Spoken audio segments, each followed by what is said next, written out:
Hey, babe. I'm back from the Eli and Peyton broadcast thing. Yeah, I remember they had me on the broadcast this week because of how great I did at fantasy football. They wanted to have me on and interview me, get to know me, Yeah. Yeah, I think I'm doing really well. They actually invited me to come back for this Sunday for, dinner, watch the games, talk a little bit. It's going to be a good time.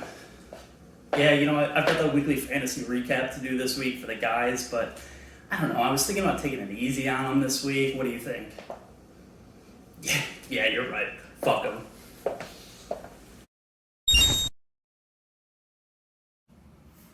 What's going on, guys? Welcome to your Week 7 recap. I cannot believe that we are already headed into Week 8, which means we are halfway through the regular season. I feel like this first half has absolutely flown by, and I think that the second half is probably going to go even quicker. I'm super excited to talk about this week's previous matchup. We're going to talk about who swam and who sank, and then we're going to get into some Week 8 previews and predictions. So without further ado, let's get right into it.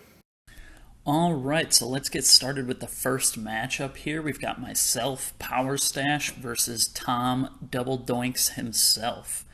The predictions, as always, we know that they are not the most accurate thing in the world. However, I blew mine out of the water, going from a 116.3 prediction to finishing off at 155.84.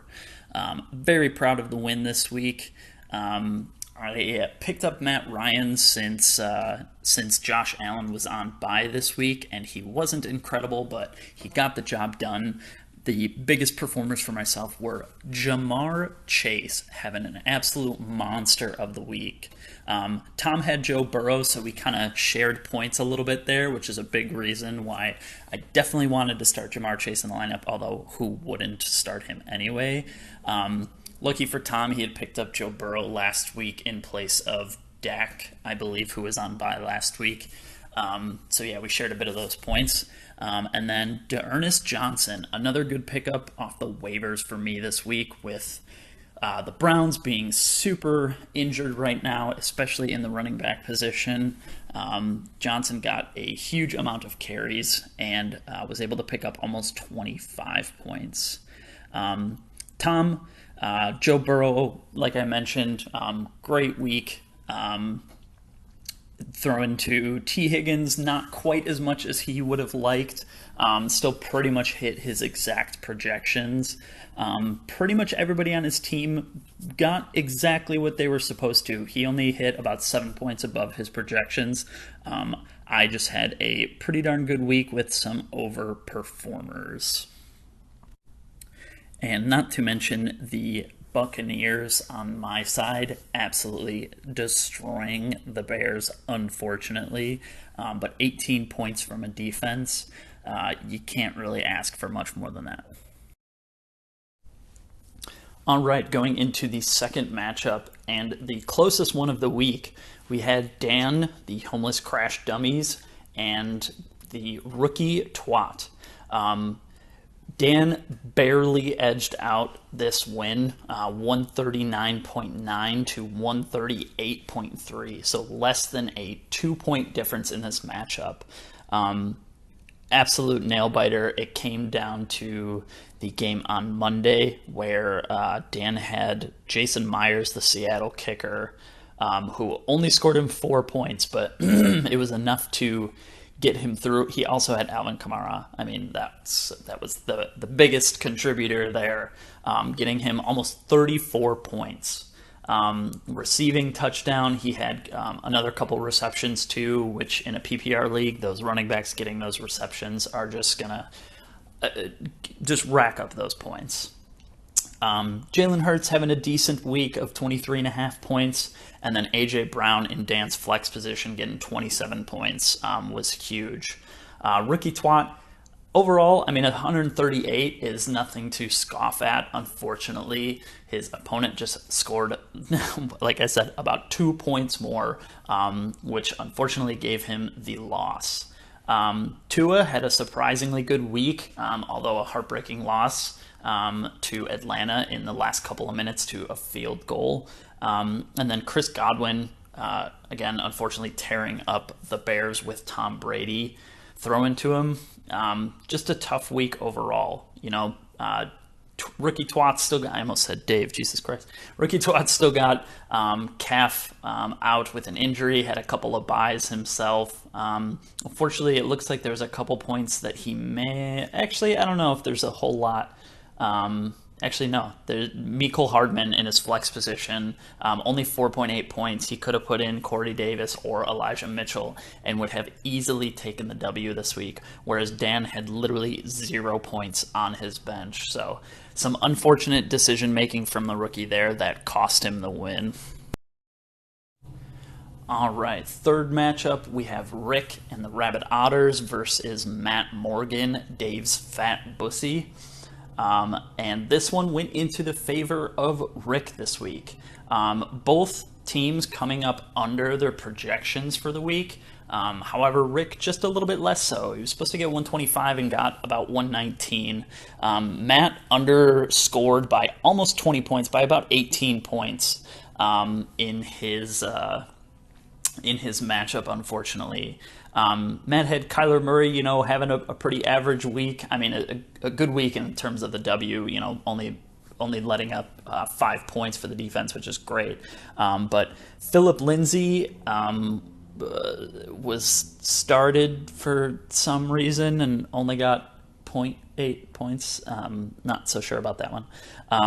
Starting 2 tight ends is definitely interesting. I probably would have swapped out Jonnu Smith for, you don't really have many people on your bench, but man, dude, pick up someone from the waiver. Pay attention a little bit, And Allen Robinson, unfortunately, against Tampa Bay, just got completely shut down. We didn't really have a whole lot of offense. Definitely some questionable decision making on that side. Rick, on the other hand, again, pretty average week. Most of his guys did pretty much what they should have been doing. Ryan Tannehill literally hit his exact projection of 19.4 points. Scary Terry McLaurin had a huge week, even though they lost to Green Bay. 25 points coming up big time. And that's a pretty average matchup, but kudos to Rick for getting the W against somebody who clearly didn't pay attention this week. All right, next matchup is going to be Rob, football season is over, versus Chris, all gas, no Drakes.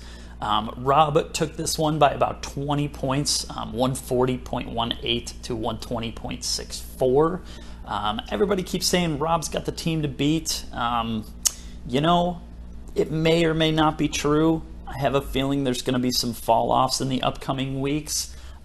We're just going to have to see. But so far, Lamar Jackson for Rob doing Lamar Jackson things. Another unfortunate loss to the Bengals, although I was happy about that. But still getting 23 points. DeAndre Swift, huge week, 28.4. And Damian Harris, running back for the Patriots, getting work in, getting reps, getting catches, 25 points there. Chris had Tom Brady again, just being Tom Brady and destroying everything that comes in his path, and throwing lots of passes to Mike Evans, who Chris also has. Good to have that little team up there, together netting him almost 60 points there. Unfortunately, he had Tyler Lockett on Monday kind of falling off. Pretty low scoring game, that Seattle-New Orleans game, but it started off with that DK Metcalf 84-yard touchdown that I was very happy about since I have DK Metcalf. And, Darnell Mooney just not getting a whole lot of catches for the Bears. And, And last and most certainly least, we have Rick Burtonshaw Sucks, Mr. Zach Rapay versus Biscuits and Gravy, Matt Tishy. And holy cow, what a matchup. Matt Tishy was projected at 131 and only scored 105 basically. But fortunately for him, Zach was projected at 109 and only scored 50.74 points. I do believe this is the lowest scoring week of the season so far. It is by Apocalypse, however, Zach only had 3 players on his bench that were on bye this week. A whole lot of bad luck, I will say. Most notably, Patrick Mahomes losing 3-27 to the Titans, and only getting almost 8 points is just unheard of. Definitely his worst week thus far this year. You just don't really see stuff happen like that too often, but it's entirely possible. Nyheim Hines only 2.2 points. Darren Waller getting 0 points.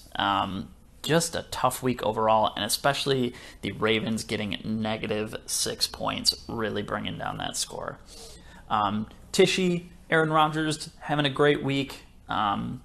Cooper Kupp, most notably, 37.6 points. I believe one of the highest scorers in fantasy this week. He did have the Jets defense, which was a little bit surprising. Granted, they were facing the Patriots, but I still don't think I would have started the Jets defense. Getting him -11 points. Thankfully, it didn't matter. Matt probably could have took about 3 players off of his bench randomly and still would have scored better than Zach. Sorry. Matt moves on to be 5-2, which is the tied for the second best record.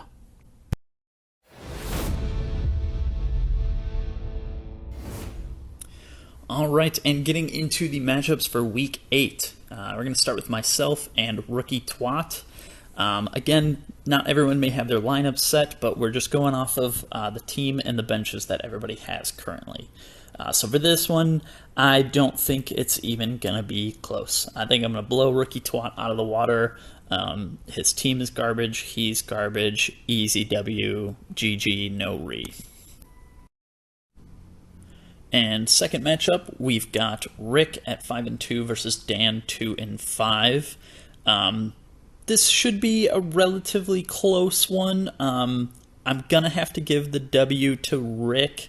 Dan's got some pretty big names here. It's just a matter of if they can produce. His bench has a lot of injuries, questionables, outs. Rick has a few, but his main lineup is pretty solid, and I think they're more likely to produce.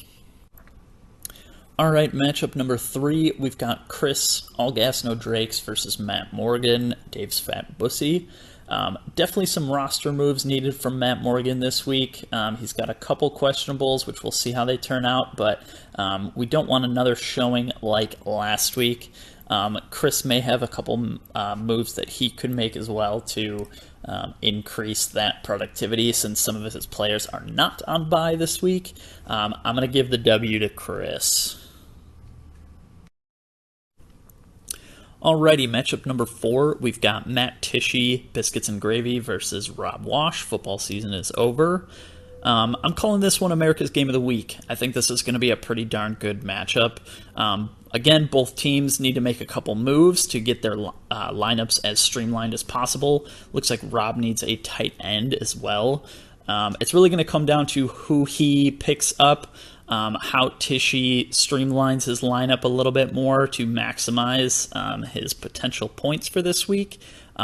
It's going to be a good one to watch. I think that this is a matchup to keep an eye out for. I'm going to root for the underdog, though. I think Tishy is going to take it this week. All right, and the 5th matchup for this upcoming week, we've got Tom Double Doinks versus Zach Rapay. Rick Burdenshaw sucks. Again, Zach needs to make some big moves this week if he wants to stay relevant. He is second in the West Division right now, but I think a lot of his players on his team are underperforming, and that positive record is going to slip away very soon if he doesn't make some big changes. I know Tom has a couple questionables too. We'll see if Dak Prescott and Nick Chubb are healthy to play this week, which are going to be key contributors to his team. But he does have a pretty solid bench lined up. I'm going to give it to Tom for Week 8. All right, everyone. That is the Week 7 recap with the Week 8 preview. Good luck to everyone this upcoming week and the second half of the season. Except for you, Rookie Twat, you can suck my ass.